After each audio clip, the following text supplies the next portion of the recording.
எடப்பாடி பழனிசாமி இன்னைக்கு தேர்தல் அறிக்கை என்ற பேர்ல ஒரு பொய் அறிக்கையை விட்டிருக்காரு. அதுல என்னன்னாக்க கலைஞர் உரிமை தொகை என்ற அந்த பெயரை மாத்திட்டு குலவிளக்கு திட்டம் என்று அறிவிக்கிறாரு. அதன் மூலமாக பெண்களுக்கு 2000 ரூபாய் கொடுப்பேன்னு சொல்றாரு. திமுக தலைவர் நம்ம முதல்வர் தேர்தல் அறிக்கையில பெண்களுக்கு 1000 ரூபாய் கொடுப்பேன் என்று சொல்லும் போது அது எப்படி சாத்தியம் இல்லைன்னு சொன்னவரு இப்ப 2000 ரூபாய் எப்படி கொடுப்பேன்னு சொல்றாரு என்பதை பெண்களே நம்ப மாட்டாங்க. அவரை அவங்களுக்கு வாக்கு செலுத்த போறதும் இல்லை. அது ஒரு பக்கம் இருந்தாலும் கலைஞர் என்ற பெயர் அவருக்கு பிடிக்கலையா அல்லது பெண்கள் உரிமையோட இருக்கிறத அவருக்கு பிடிக்கலையா? இப்போ அவர் என்ன கலைஞர் உரிமை தொகையில அந்த திட்டத்துல என்ன குறை கண்டுபிடிச்சாருன்னு அவர் தான் சொல்லணும்.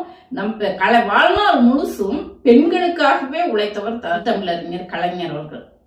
அதாவது பெண்கள் வீட்டை விட்டே வெளியே வரக்கூடாதுன்ற பெண்களை 8ஆம் வகுப்பு வரைக்கும் படிச்சாக்க உங்களுக்கு திருமண உதவி தொகையாக 5000 ரூபாய் கொடுக்கிறேன் என்று சொன்ன பிறகுதான் பெண்கள் எல்லாரும் பள்ளிக்கூடத்துக்கு படிக்கவே வந்தாங்க. அதே போலத்தான் கர்ப்பிணி பெண்கள் ஊட்டச்சத்து மிகுந்து இருக்கணும், குழந்தைகள் குறப்பிரசவம் தடுக்கணும், உயிரிழப்புகளை தடுக்கணும் என்பதற்காக மகப்பேறு உதவி திட்டம் என்று ஒரு திட்டத்தை அறிவிச்சு அதன் மூலமாக முதலாக 6000 ரூபாய் மகப்பேறு திட்டத்தின் மூலமாக கொடுக்கிறேன் என்று அந்த திட்டத்தை துவக்கி வச்சு இன்னைக்கு சிசு மரணமே இல்லாத தமிழ்நாடு என்ற அந்த பெயர் வருவதற்கு தலைவர் கலைஞர் அவர்கள் அடித்தளமிட்டார். அதே போல இன்று பெண்கள் எல்லாரும் அரசு அலுவலகங்கள்ல அலுவலர்களாகவும் பணிபுரிகிறார்கள் என்றால் அதற்கு முத்தமிழறிஞர் கலைஞர் கொண்டுட்டு வந்த அந்த அரசு அலுவலகங்கள்ல 35% இடஒதுக்கீடு தான் ஒரு முக்கிய காரணமா இருக்கு. அது அதன் மூலமா தான் வந்தாங்க.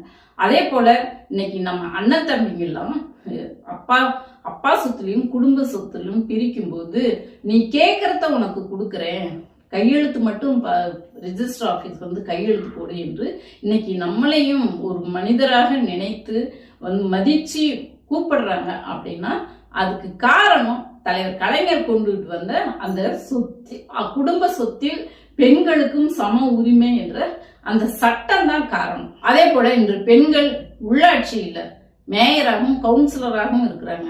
கட்சி மேடைகள்ல சால்வை போட்டு மாலை போட்டு மரியாதை செலுத்துறாங்க. அரசு அதிகாரிகள் பெண்கள் போனோம் வணக்கம் வச்சு மரியாதை செலுத்துறாங்கனாக்க தலைவர் கலைஞர் அவர்கள் கொண்டுகிட்டு வந்த அந்த உள்ளாட்சியில் பெண்களுக்கு 30% இடஒதுக்கீடுன்ற அந்த சட்டத்தினாலதான். அதே போல இன்னைக்கு பெண்கள் எல்லாரும் கலெக்டர் ஆபீஸ்க்கும் வங்கிகளுக்கும் போய் அவங்களுடைய வரவு செலவு கணக்கு பாக்குறாங்க, அவங்க தொழில் செய்யறாங்க, தொழில் முனைவோர்களாக இருக்கிறாங்க. அப்படின்னா இன்னைக்கு பெண்கள் எல்லாம் எங்க பார்த்தாலும் வீட்டை விட்டு வெளியில வந்தா பெண்கள் தலையாகவே இருக்கிறது என்றால் அதுக்கு காரணம் தலைவர் கலைஞர் அவர்கள் கொண்டுகிட்டு வந்த அந்த மகளிர் சுய உதவி திட்டத்தின் மூலமாக வட்டியில்லா கடன் கொடுத்து இன்னைக்கு பெண்கள் எல்லாம் தொழில் முனைவோர்களாக இருக்காங்க.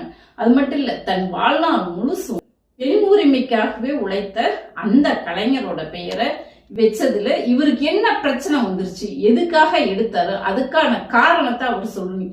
எதுக்காக பெயரை மாத்திரேன்னு சொல்றாருன்ற காரணத்தை அவர் சொல்லணும். ரெண்டாவது இது வன்மையாக கண்டிக்கத்தக்கது. நான் சகோதரிகளுக்கு ஒரே ஒரு கோரிக்கை வைக்கிறேன். நன்றியுள்ள இந்த நம்ம சகோதரிகள் எடப்பாடி பழனிசாமிய ஓட விரட்டணும்.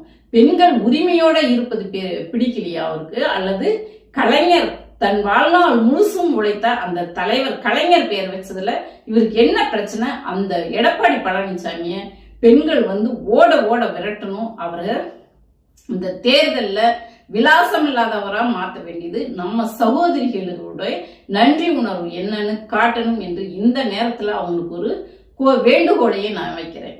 சமத்துவம், சமூக நீதி, பெண் உரிமை, பெண் விடுதலை என்ற கொள்கைப்படி செயல்படுவதனால தான் நம்ம முதல்வர் உரிமை தொகை திட்டம் என்று அந்த திட்டத்துக்கு பெயர் சூட்டி பெண்களை சுயமரியாதையோடு இருக்கணும்ட்டு பெயர் சூட்டினாரு நம்ம முதல்வர்.